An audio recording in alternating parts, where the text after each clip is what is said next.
Seja muito bem-vindo. Essa é a história de Edson Capelato, Carlos Carneiro, sobre livros para sobrevivência. Selecionamos, eu e o professor Edson, 5 livros, cada um, 10 no total, para que possamos indicar como livros importantíssimos, fundamentais para a sobrevivência. Livro número 1 é este, Dom Casmurro, Machado de Assis. Essa aqui é a obra completa, é a minha primeira escolha. Dom Casmurro é uma obra que remete a Shakespeare, como Otelo, citado no texto, e é uma obra que evoca uma discussão que eu acho até menor, sobre traição de Capitu, se traiu, se não traiu.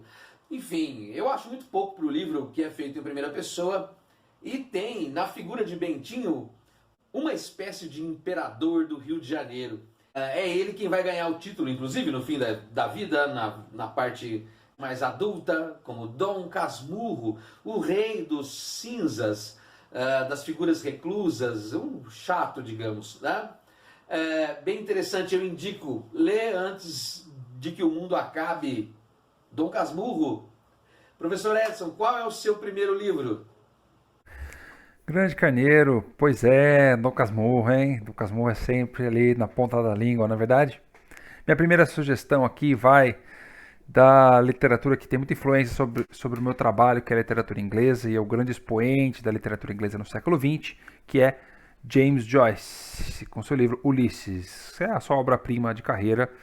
James Joyce escreveu livros, contos, muitas obras, e sua grande obra-prima é Ulisses, um romance aí de mais de 500 páginas, mas que se passa em apenas 18 horas dentro da cabeça do personagem Bloom, que temos aí nesse livro a técnica do fluxo de consciência, não é? Isso é uma coisa muito legal no século XX, que é uma novidade do romance, esse texto que foi considerado pela crítica o romance que veio para acabar com os outros romances, não é verdade? Fica aí então a minha primeira sugestão, um livro para iniciados, um livro que não é tão simples, mas que deve ser lido enquanto há tempo, não é, Carneiro? Então fica aí minha sugestão número 1, literatura inglesa, Ulisses, do James Joyce. Valeu, um abraço. Muito bem, indicação de literatura inglesa, Ulisses. Olha, eu gosto dessa história porque um dia na vida de Bloom, lembra o dia da cerveja que rola pelo planeta aqui, inclusive, né, ligado aos bretões. Ulisses faz essa referência já sabida sobre a Odisseia, Homero, bem importante. Vou aqui então eu com o número 2 da minha lista. É ele, e literatura inglesa, Shakespeare.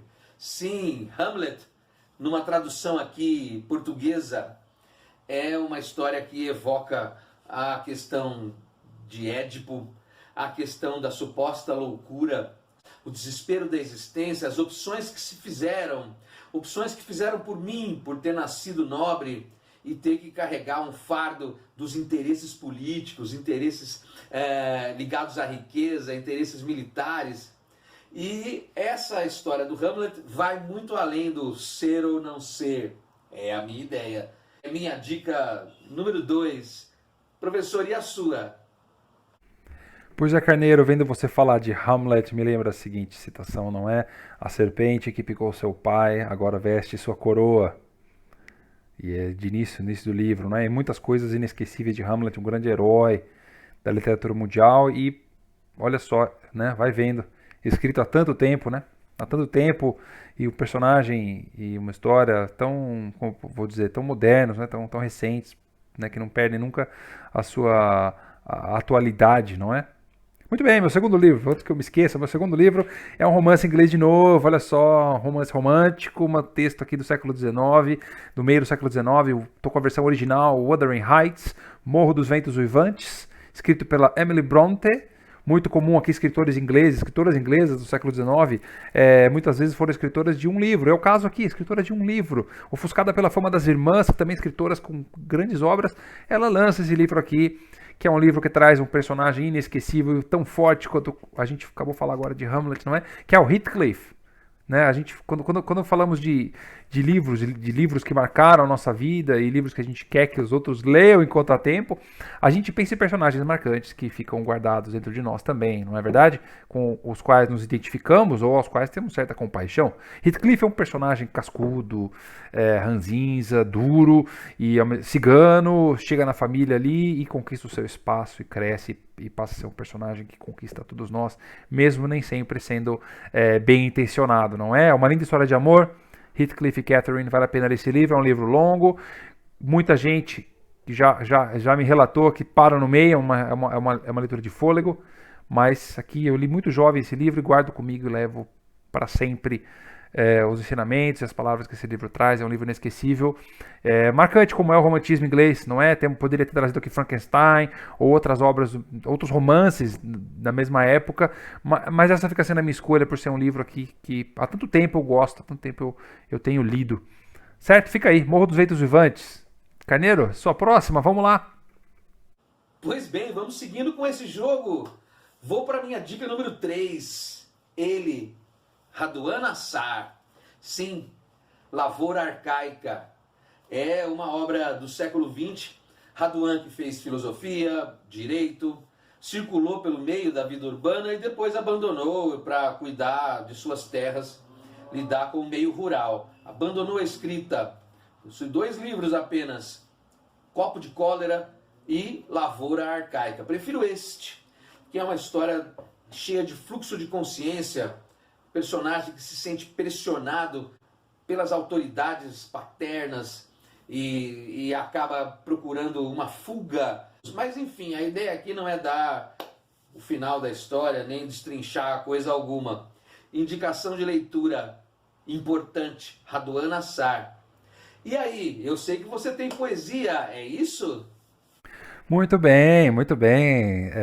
Para quem não acompanhou essa nossa conversa aqui foi a live que a gente fez nos nossos canais na quarta-feira passada e a gente está resumindo aqui em um material a pedidos para que as pessoas possam acessar novamente essa conversa e ter aí as informações a respeito das obras para ler antes do final do mundo, não é verdade?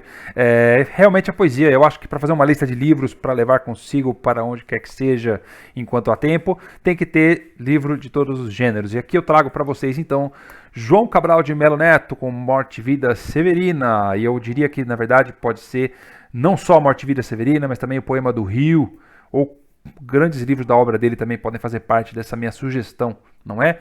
Eu diria que o Rio e Morte e Vida Severina, que são partes de uma mesma trilogia, são poemas que devem ser levados consigo, devem ser lidos, são poemas deliciosos de se ler. Não são tão simples, muitas vezes, tem muitos elementos na poesia de João Cabral, que tecnicamente é um poeta é um poeta acima da média, muito acima da média, um dos grandes poetas que o Brasil já criou, pois ele traz uma poesia que consegue expressar o sentimento humano, personificar os elementos da natureza, métrica, rima, um trabalho árduo para fazer poemas com sonoridade especial. Então fica aqui a sugestão de João Cabral de Melo Neto com Morte e Vida Severina. Acho que vale a pena se você ler poemas. Os brasileiros gostam muito dos poetas bem midiáticos como Drummond, Vinícius, e muitas vezes não falam de João Cabral de Melo Neto. E eu falo, eu levo comigo e acho que vocês deveriam aí prestar atenção um pouquinho nesse tipo de trabalho que é um autor muito grande e importante que temos na literatura brasileira. Ok? João Cabral de Melo Neto aí. E com você, Carneiro, vamos lá, vamos para o seu próximo livro número 4. A gente vai perder a conta, mas vão anotando aí porque é muita coisa. Muito bem, João Cabral de Melo Neto. É um marco dentro da poesia brasileira em geral. E seguindo com as nossas indicações, vou eu aqui com poesia também. Ele, Manuel de Barros, Brasil Central, poeta, uma espécie de Mário Quintana melhorado, bem melhorado, usa de verso livre e de um caráter lúdico para a linguagem. Poeta pouco estudado, pelo menos até hoje. Eu tenho aqui a lista de alguns livros. Vejam o título de alguns de seus livros.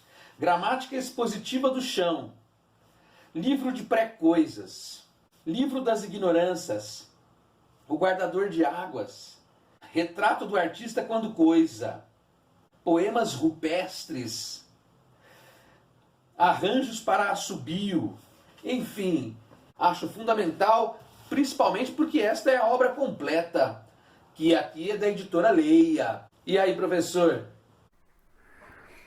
Muito bem, poesia também, Manuel de Barros, olha só, e essa edição aí é bastante interessante, hein? Se alguém não souber o que me dá de presente de aniversário, eu tô aceitando essa obra aí completa da editora Leia, do Manuel de Barros, muito interessante e apetitosa, não é verdade? O retrato do artista quando coisa é uma paráfrase, inclusive, de um livro do James Joyce, que foi meu livro número 1 lá no comecinho. Não é? Ele tem um livro escrito Retrato de um Artista quando Jovem. E, enfim, isso daria um vídeo só para falar desse livro, que é um romance de formação, um tipo de romance específico, muito comum no século XIX e XX principalmente. Legal. Falando nisso, estou variando, viajando pelos gêneros e vou falar de um autor que foi bastante consagrado na literatura norte-americana, um autor que recebeu um Nobel por um romance, que é Ernest Hemingway. Ernest Hemingway recebeu o prêmio Nobel pelo livro O Velho e o Mar, que é considerado uma obra-prima da literatura mundial. Mas eu ainda acho, tecnicamente, analisando como especialista, eu posso dizer que Hemingway primou muito como escritor de contos. E eu tenho aqui a obra completa dos contos dele, um livro que carinhosamente ganhei de presente também, gosto de ganhar livros também, Carneiro sabe disso também. Enfim, e ele escreveu muitos contos e os contos dele são contos fáceis de serem lidos, linguagem curta, rápida, concisa, estilo jornalístico, ele era um jornalista. Não é? Portanto, vale a pena ler os contos. Se você domina um pouquinho de inglês, se você quer investir na língua estrangeira, tenta ler os contos em inglês, porque é possível ser lido, aprender novo vocabulário, você atingir novos horizontes aí com a leitura, ok? O principal personagem dos contos dele é o Nick Adams, Nicholas Adams, um personagem que volta em vários contos, em diferentes fases da vida dele, nem sempre isso está muito claro em cada um dos contos, vale a pena ser lido. Ele é um escritor de contos de atmosfera, você consegue ler o conto e você tem a sensação de toda a ambientação da história de uma forma escrita com poucas palavras. Eu recomendo Hemingway, é um escritor que completa muito a formação de uma pessoa que se quer se dizer leitora. Legal? Fica aqui minha sugestão, então, número 4. E aí, Carneiro, agora vamos para a final. Eu quero saber qual é a sua cereja do bolo. Eu imagino qual seja a sua cereja do bolo. Não pode faltar essa pessoa na sua lista, não é? Vamos ver. Aqui faltava a cereja do bolo, então. Clarice Lispector, sim, A Paixão Segundo GH. Uma história que envolve fluxo de consciência, um texto que se aproxima um tanto do que Radwan Assar fez. Radwan fez seu trabalho também nessa linha do fluxo de consciência, de uma narrativa um pouco mais lenta. Clarice fez toda a sua carreira literária em português. Sorte dos brasileiros. É uma leitura que considero fundamental para quem gosta da literatura de língua portuguesa, brasileira, né? É A Paixão Segundo GH, porque faz uma trama a respeito daquilo que é enxergar a si próprio, ver a si mesmo. E essa é uma história interessante. Muito bem, mestre. Se na sua lista não pode faltar Clarice Lispector, você que me conhece sabe que na minha não pode ficar de fora Guimarães Rosa, não é verdade? Há muito trabalho de Guimarães Rosa para ser indicado aqui, mas eu vou ficar com a grande obra que ele compôs em vida, que é O Grande Sertão Veredas. A história do nosso jagunço Riobaldo, não é? Riobaldo Tatarana e seu amigo Diadorim. Nesse livro aí que traz um trabalho magnífico com a linguagem, com as sensações dos personagens, com esse jagunço identificando a percepção de si e do mundo, através dessa relação também com um amigo, e você tem aí uma avalanche, um caminhão de coisas, de elementos para serem estudados, não é? Guimarães Rosa era um autor muito culto, e jogou todo o seu repertório dentro desse livro. É uma literatura difícil para quem é um pouco mais iniciante, mas mesmo que se você tentar, tenho certeza que vai dar para tirar bastante coisa e colocar aí um selinho no seu currículo de leitor. Vale a pena, eu recomendo, né, entre a minha lista de livros que não podem deixar de ser lidos enquanto há tempo, O Grande Sertão Veredas. Guimarães Rosa foi um escritor muito especial na história da literatura brasileira. Pela qualidade da obra, se aproxima muito de ganhar um prêmio Nobel de literatura, que teria sido o nosso primeiro. E ele relutou muito em aceitar o cargo na Academia Brasileira de Letras, demorou bastante, isso foi até uma situação constrangedora, pois a sua cadeira estava lá, vaga para ele. E quando ele aceitou, dias depois ele veio a falecer. Era uma coisa, parece que parecia um prenúncio, na verdade, de fechamento da sua vida. E é o que ele dizia: vou para a Academia Brasileira de Letras quando eu fechar o meu trabalho. E assim foi, não é? Fica essa recomendação, adorei essa brincadeira, foi muito legal. A gente vai fazer outras lives com outros tipos de sugestões também.